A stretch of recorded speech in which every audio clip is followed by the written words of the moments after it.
even though House Speaker Michael Maximus Johnson decided to dismiss the House early so that they would stop talking about the E-Man files. The E-Man files are not going away. As promised, Thomas Massie of Kentucky, working really closely with Democrat Khanna, filed a discharge petition in the House. This discharge petition only needs 218 votes. And all of the Democrats, as usual, are on board. Now, if this petition goes through, it will force a resolution on the floor so that they can make their choices about whether or not they want the DOJ to disclose the files. Now, the House is pretty close anyway, and all of the Democrats are on board with this. But there are about 12 Republicans that also signed on to this discharge petition. Now, Massie said that Bones Spurs and his administration are launching a pressure campaign for those other 12 Republicans, trying to get them not to sign on to the petition. And Massie said that he's not doing too much to try to sway them not to do it, but he indicates that there are definitely Republicans who are going to sign on anyway. Massie also indicated that there are Republicans that might sign onto this discharge petition that didn't actually sign on as co-signers. So they're not being pressured in this White House pressure campaign. However, they are still on board to sign on. So it looks as if this discharge petition has a very good chance of going through, and a resolution will come to the floor of the House with or without Mike Johnson's consent. And it makes you wonder, though, why is the White House pressuring the Republicans not to sign on to this discharge petition?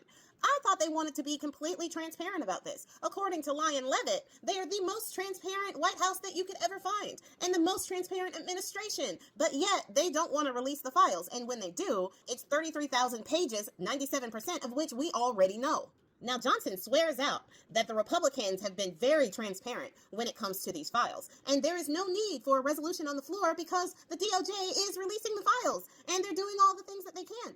Thing is, if the DOJ was actually releasing the files the way they're supposed to, if they had given them everything that they have by the 19th, which is what the Oversight Committee had demanded from them, then this discharge petition wouldn't even be necessary. But it is necessary because they are not being transparent. They are not releasing the files as they're supposed to. They are trying to buy time because they are altering the files to have Bone Spurs out of them, as has been well reported. Now, as most people have been saying, stop messing with Ghislaine Maxwell and actually speak to the victims. And that is exactly what Thomas Massie and Khanna have done.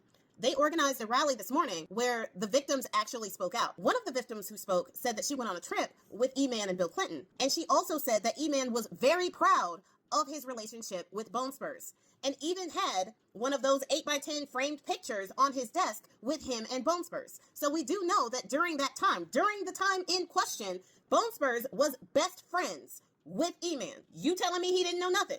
My man didn't know not a darn thing. Didn't participate in anything?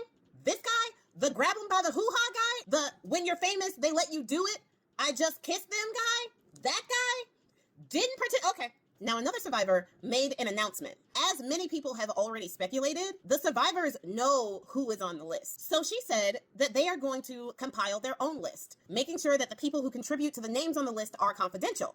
But the list will be made by the people who they remember in those circles. Now, the lawyers clarified after a question from the press, this list may or may not be something that they release to the public. And one of the reasons for that is, one, safety. Look at Virginia Goffrey.